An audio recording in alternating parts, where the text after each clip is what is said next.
Good evening and a warm welcome to Weekend Dialogue on BizRoundUp. Tonight in our studios, we'll address the current economic issues faced by the country and to discuss about the economic situation, the external sector and current policy regime. We have invited Dr. Sirimal Abeyratne, Professor of Economics of the University of Colombo. Good evening and a warm welcome to you. Good evening to you. Dr. Abeyratne, I think, as I mentioned, we'll discuss about policy and the economic let's say the situation of the country. Yes. What is your overall view currently? We have a lot of challenges. That's the softer way of putting the economic problem that we are facing right now. Not the things that we have immediately discovered, but the things that have been growing for maybe many number of years, and then of course in the recent past the things got aggravated, so that we are in a quite messy situation, if I put it in that way. One thing is, of course, our business environment is not yet improved to attract investment and to retain local investment and so on. Right. Number two, the government finance, the fiscal policy is in a somewhat ad hoc status, and there is no any long term improvement in that aspect as well. And thirdly, our external finance position and the external value of the rupee or the exchange rate, the maintenance of that term is actually going out of control. And finally, our state owned enterprises, and as always we have been talking about it, and still they are in a very fragile situation. So these are the basic issues. Of course, they are at the end of the day translated into the day-to-day economic problems that the public is facing. Right. Dr. Abeyratne, I think I'd like to quote you where you mentioned that these things have aggravated. We have challenges, but they have aggravated. What do you mean here? Does this mean that the country has been pushed from a weak situation into a weaker situation and to a further mess? Yes, I think so. The reason is actually, if you look at the balance of payments position and the fiscal position of the country, and they are almost going out of control. And take for example last year little bit outdated, about 6 months outdated data, and our debt outstanding, no, the debt service, Right. the loan installment that we need to pay is that amounted to about 1,300 billion rupees. And that has to be paid by the tax collection, and our total tax revenue is also the same, 1,300 billion, which means actually it is like saying that someone's salary is just sufficient to pay the monthly loan installment. So that means actually everything else what you need for living for that month should come from further borrowings. So Right. country situation is as such. And if I look at the fiscal position and then the external balance, external finance position, we need to generate more and more long term export earnings, and but we have failed to do that for many number of years, and perhaps more than 10 years, and it has been aggravating our export growth. As a result, we have been relying more and more on private remittances, as I always say, that which is not a sign of prosperity, plus the government borrowing, and still we are continuing with those things. In fact, the international prices of oil have gone down, so that even with that, and we are facing increasing balance of payment difficulties, and the exchange rate management of the exchange rate is quite difficult task right now. When you say, when you say these international sentiments are actually favorable for the country, why are we still facing this situation? What are we missing here? I think the main problem is that we have been looking at managing day-to-day issues, and without looking at the long-term issues. And we had a long-term problem, and as I always said that the business environment is not conducive to attract foreign investment or generate local investment. And even the infrastructure investment that we have done, we have invested so much in infrastructure in the recent past, according to the limited finances, all are credit based infrastructure development and not deriving the expected rate of return. So with all these things, now we are facing these problems because we look at day-to-day problems and we did not focus much on the long-term things. Or probably, if I say that the things that are due to come after the elections. Now, I think I remember having a conversation with you right here in our studios, even when the previous regime was in place. You did, your key analysis was that, we do not have long-term policies supporting the way forward. But even the current regime came in with promises for long-term economic solutions. But they do mention that even the revisions that they are bringing in, the budget, all these measures are looking at a longer-term solutions. Are you of the view that this is inadequate?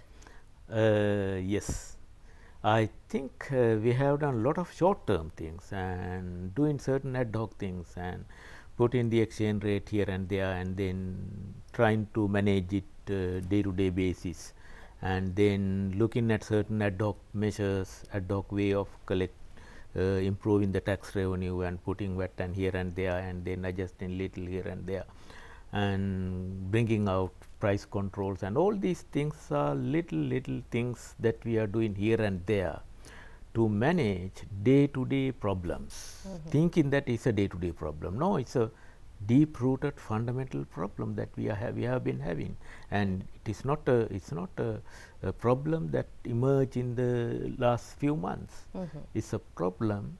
In fact, if I put it in a right way, the country requires a bold policy reform process. For the last time we had this kind of policy reform process in 1989, about 25 years ago.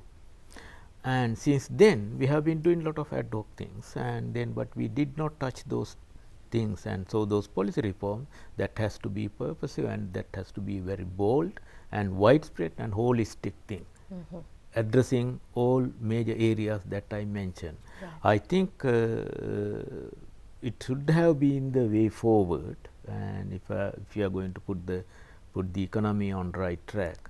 But I think we keep it delaying. You did mention about tax. There is much talk about the necessity for tax reforms to attract many into the tax net, because there are a lot evading the tax net. Again, about the controversy with the recent VAT issue, how have you looked at this? Has the government tackled it well? Was this necessary? What is it to the ordinary man? Ordinary man, and they look at it from their perspectives, and they understand that these tax revisions are affecting their living standards and they are having increasing problems. So that's how they look at it. But of course, when the country is in a situation as such, as we mentioned earlier, and these are the short-term things that any government would look into, increasing the tax revenue, changing tax ratios, and finding out many areas where the tax rate can be increased, and then new taxes have to be introduced, and short-term things. And another thing would be looking for avenues to borrow more money. So these two things as a short-term solution, and if I look at it, the entire economy, I don't disagree with that. But if I look at it from a normal person's perspective, public perspective, of course there is increased burden. But why we are there? Because we have forgotten or we have overlooked our long-term issues. But having said that, and if we are still ignoring our long-term policy reform process, we should not forget that these things will fire back, will come back even at greater, even as greater problems in the future. You mention and stress very much about the long-term issues. What is your ideal policy reform? The first thing, if we ask investors why they don't invest in this country, we haven't improved our investment. That is number one. And there is no other way to improve the economy, and economy improves with increased production, and production will increase with the increased amount of economic activities, and that should come from investment, private investment. Government has already gone beyond the limits, and I don't think government has any space for increasing investment more than 5%, 6% of GDP. So, if we are looking for 8%, 10% growth rate for the next 10, 20 years to come, and then it should come from basically the private sector. And then, but the private sector is including the foreign private sector. I should also mention that we have seen exponential growth of foreign direct investment outflows in the world. So, we are having this investment problem in spite of that external FDI, foreign direct investment outflow growth. At the moment, the world is experiencing on average about $1.5 trillion outflows. If you calculate 1% of that, 15 billion for Sri Lanka. And which is enough to solve much of our problems. Exactly, but it is not coming yet.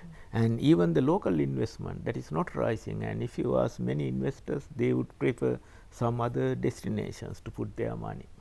Why? Because our business environment is not conducive, I guess. And the main problems there is, I don't think that one government can solve those problems. Probably the long-term problems, the potential political parties that are due to come to power, and I think now we have an ideal situation with two major political parties together.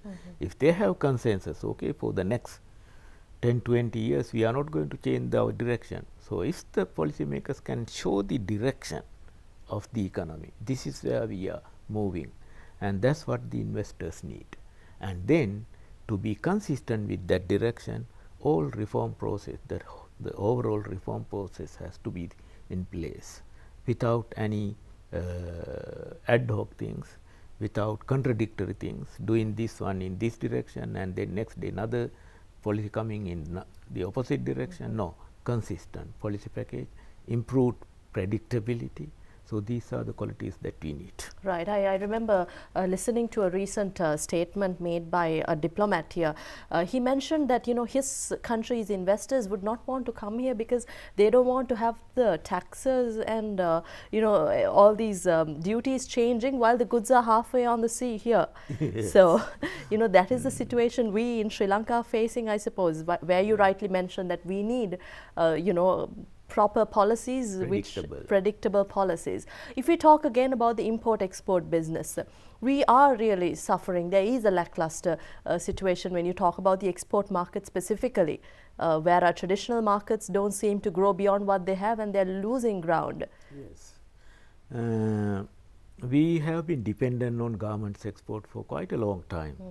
And of course, 20 years ago that would have been okay because we just shifted from our primary export base to a manufactured export base, and the kind of manufacturing exports that are due to rise in any country at that kind of a stage would be light manufacturers like the garments and leather products, the sport goods and so on. But the problem is we are dependent too long on this, and we have not made any breakthrough after that.